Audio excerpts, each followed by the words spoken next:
शिव समा रहे मुझ में और मैं शून्य हो रहा हूँ। जय बोले दोस्तों, भोलेनाथ सबके साथ। तो गुरु भाई के 440 वोल्ट करंट अफेयर इस यूट्यूब चैनल में आप सभी का स्वागत है दोस्तों। तो दोस्तों आज दिनांक 23 जुलाई 2022 के महत्वपूर्ण करंट अफेयर डिस्कस करेंगे। तो चलिए शुरू करते हैं। गुरु भाई के जानदार जबरदस्त जिंदाबाद लाजवाब 23 जुलाई 2022 के महत्वपूर्ण करंट अफेयर्स दोस्तों। तो दोस्तों हाल ही में 22 जुलाई को वर्ल्ड ब्रेन दिवस के रूप में मनाया जाता है। तो विश्व मस्तिष्क दिवस अपन 22 जुलाई को मनाते हैं। ब्रेन हेल्थ के बारे में जानकारी एवं जागरूकता बारे में अपन बढ़ाने के लिए हर साल 22 जुलाई को विश्व मस्तिष्क दिवस यानी कि वर्ल्ड ब्रेन डे के रूप में मनाते हैं, जिसकी थीम क्या है दोस्तों? ब्रेन हेल्थ फॉर ऑल है।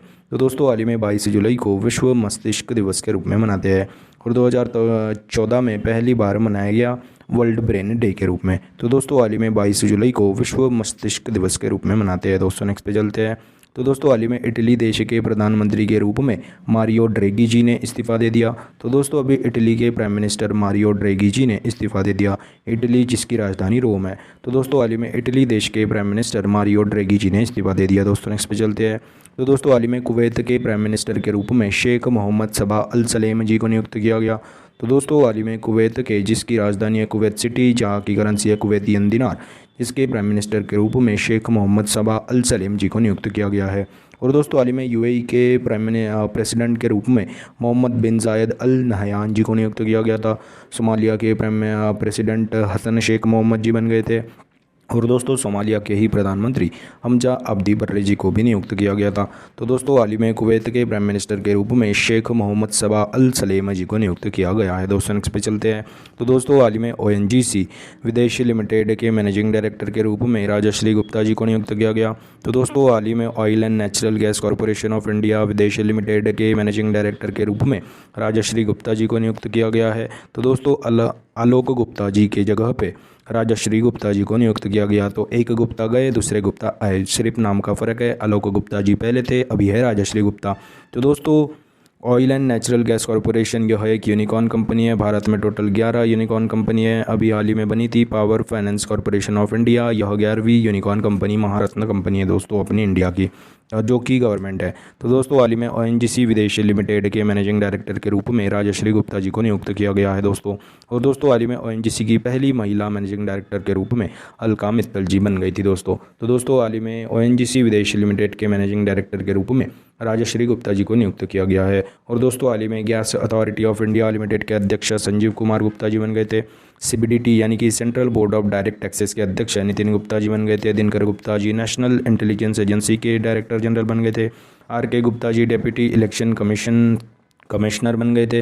और ब्रिजेश गुप्ता जी रतन इंडिया पावर के मैनेजिंग डायरेक्टर बन गए थे। तो दोस्तों हाल ही में oil and natural gas corporation विदेशी लिमिटेड के मैनेजिंग डायरेक्टर के रूप में राजश्री गुप्ता जी को नियुक्त किया गया है दोस्तों। नेक्स्ट पे चलते हैं। तो दोस्तों हाल ही में फेडरेशन ऑफ इंटरनेशनल हॉकी यानी कि FIH के एक्टिंग प्रेसिडेंट के रूप में सैफ अहमद जी को नियुक्त किया गया है। तो दोस्तों इजिप्ट के रहिवासी सैफ अहमद जी को FIH के एक्टिंग प्रेसिडेंट के रूप में नियुक्त किया गया है। तो दोस्तों अभी FIH के अध्यक्ष हमारे भारत के नरेंद्र बत्रा जी ने इस्तीफा दे दिया था, इसीलिए अभी एक्टिंग प्रेसिडेंट के रूप में कार्यवाहक प्रेसिडेंट यानी कि जब तक नए प्रेसिडेंट नहीं आते तुम कार्यभार संभालो, इसीलिए इजिप्ट के सैफ अहमद जी को नियुक्त किया गया है दोस्तों। और दोस्तों हाल ही में KVIC के अध्यक्ष मनोज कुमार जी बन गए थे। नेशनल स्टॉक एक्सचेंज के अध्यक्ष अभी आशीष कुमार जी बन गए थे। बॉम्बे स्टॉक एक्सचेंज के अध्यक्ष अभी SS मुंद्रा जी बन गए थे। तो दोस्तों हाल ही में फेडरेशन ऑफ इंटरनेशनल हॉकी के कार्यवाहक प्रेसिडेंट अध्यक्ष एक्टिंग प्रेसिडेंट के रूप में शेख अहमद जी को नियुक्त किया गया है दोस्तों। यह इजिप्ट के रहिवासी है। नेक्स्ट पे चलते हैं। तो दोस्तों हाल ही में अजय देवगन जी को 68वें यानी कि 68th नेशनल फिल्म्स अवार्ड में बेस्ट एक्टर के रूप में चुना गया। तो 2020 के लिए अभी 68th नेशनल फिल्म अवार्ड्स की घोषणा की गई। इसमें तानाजी फिल्म के लिए अजय देवगन जी को बेस्ट एक्टर के रूप में चुना गया है। और दोस्तों सूर्या द तमिल एक्टर को भी बेस्ट एक्टर के रूप में चुना गया है दोस्तों 68th नेशनल फिल्म्स अवार्ड में। तो दोस्तों हाल ही में अजय देवगन जी को 68th नेशनल फिल्म अवार्ड में बेस्ट एक्टर के रूप में चुना गया दोस्तों। नेक्स्ट पे चलते हैं। तो दोस्तों हाल ही में श्रीलंका के प्राइम मिनिस्टर के रूप में दिनेश गुणवर्धने जी को नियुक्त किया गया। तो दोस्तों हाल ही में श्रीलंका के नए प्राइम मिनिस्टर दिनेश गुणवर्धने जी बन गए हैं। और दोस्तों 6 बार के श्रीलंका के प्राइम मिनिस्टर रानिल विक्रमसिंघे जी को श्रीलंका के राष्ट्रपति के रूप में चुना गया था। तो दोस्तों हाल ही में श्रीलंका के नए प्राइम मिनिस्टर के रूप में दिनेश गुणवर्धने जी को चुना गया है दोस्तों, नियुक्त किया गया है दोस्तों। तो दोस्तों हाल ही में अभी यायर लैपिड जी को इसराइल के प्राइम मिनिस्टर के रूप में चुना गया था। अल्बानिया के प्राइम मिनिस्टर बजराम बेगम जी बन गए थे। तो दोस्तों हाल ही में श्रीलंका के नए प्राइम मिनिस्टर के रूप में दिनेश गुणवर्धने जी बन गए हैं। दोस्तों नेक्स्ट पे चलते हैं। तो दोस्तों हाल ही में एशिया कप T20 टूर्नामेंट 2022 का आयोजन UAE में किया जाएगा। तो BCCI के प्रेसिडेंट सौरव गांगुली जी ने अभी एशिया कप 2022 का आयोजन UAE में होगा ऐसी घोषणा की थी। तो पहले श्रीलंका में होने वाले थे एशिया कप 2022, पर वहाँ पे काफ़ी इकोनॉमिकल एंड राजनयिक क्राइसिस की वजह से श्रीलंका से इस आयोजन की मेज़बानी हटा दी गई।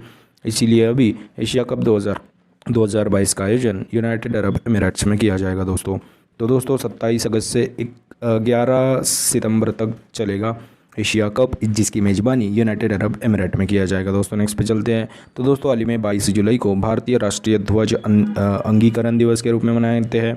तो दोस्तों हर साल 22 जुलाई को नेशनल फ्लैग अडॉप्शन डे यानी कि भारतीय राष्ट्रीय ध्वज अंगीकरण दिवस के रूप में मनाते हैं।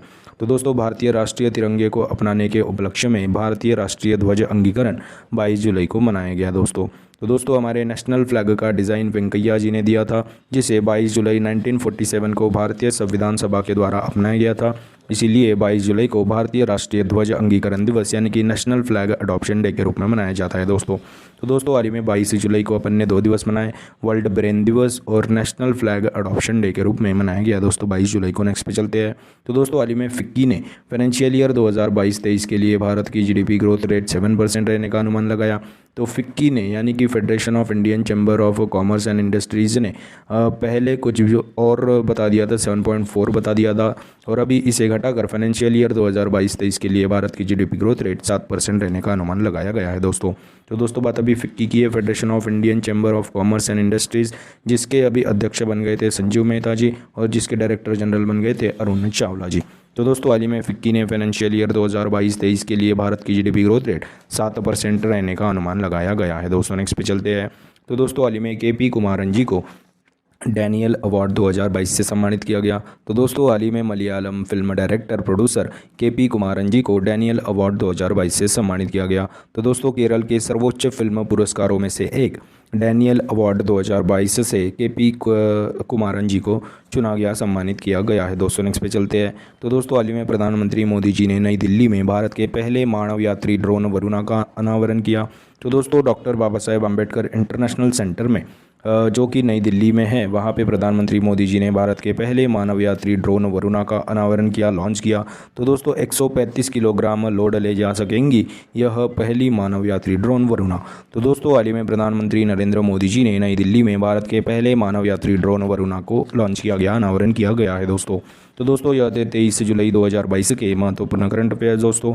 आज अपन क्या पढ़े उसकी एक बार रिवीजन कर लेते हैं। तो दोस्तों हाल ही में 22 जुलाई को वर्ल्ड ब्रेन डे के रूप में मनाते हैं। हाल ही में इटली देश के प्राइम मिनिस्टर मारियो ड्रेगी जी ने इस्तीफा दे दिया। हाल ही में कुवैत के प्राइम मिनिस्टर के रूप में शेख मोहम्मद सबा अल सलेम जी को नियुक्त किया गया। हाल ही में ONGC oil and natural gas corporation विदेश लिमिटेड के मैनेजिंग डायरेक्टर के रूप में राजश्री गुप्ता जी को नियुक्त किया गया। हाल ही में फेडरेशन ऑफ इंटरनेशनल हॉकी के एक्टिंग प्रेसिडेंट यानी कि कार्यवाहक प्रेसिडेंट के रूप में सैफ अहमद जी को नियुक्त किया गया। हाल ही में दोस्तों अजय देवगन जी को 68th नेशनल फिल्म अवार्ड में बेस्ट एक्टर के रूप में चुना गया। हाल ही में श्रीलंका के नए प्राइम मिनिस्टर दिनेश गुणवर्धने जी बन गए। हाल ही में एशिया कप 2022 का आयोजन यूनाइटेड अरब एमिरेट्स में किया जाएगा। हाल ही में 22 जुलाई को भारतीय राष्ट्रीय ध्वज अंगीकरण दिवस यानी कि नेशनल फ्लैग अडॉप्शन डे के रूप में मनाया गया। हाल ही में फिक्की यानी कि federation of Indian chamber of commerce and industries ने फाइनेंशियल ईयर 2022-23 के लिए भारत की GDP ग्रोथ रेट 7% रहने का अनुमान लगाया। हाल ही में KP कुमारन जी को डैनियल अवार्ड 2022 से सम्मानित किया गया। हाल ही में प्रधानमंत्री मोदी जी ने नई दिल्ली में भारत के पहले मानव यात्री ड्रोन वरुणा का अनावरण किया है दोस्तों। तो दोस्तों यह थे 23 जुलाई 2022 के महत्वपूर्ण करंट अफेयर्स। आशा करता हूँ आपको पसंद आए होंगे। अगर पसंद आए होंगे तो दोस्तों लाइक कर दीजिए, कमेंट कर दीजिए। और दोस्तों ऐसे ही day to day current affair classes, उनकी रिवीजन क्लासेस और जनरल नॉलेज क्लासेस पाने के लिए गुरु भाई के 440 वोल्ट करंट अफेयर इस चैनल को फॉलो कीजिए, सब्सक्राइब कीजिए। और one liner current affairs PDF पाने के लिए हमारे टेलीग्राम चैनल को फॉलो कीजिए, link is in the description box below. This is Guru Bhai signing off. जय शंकर महाराज दोस्तों, जय बोले।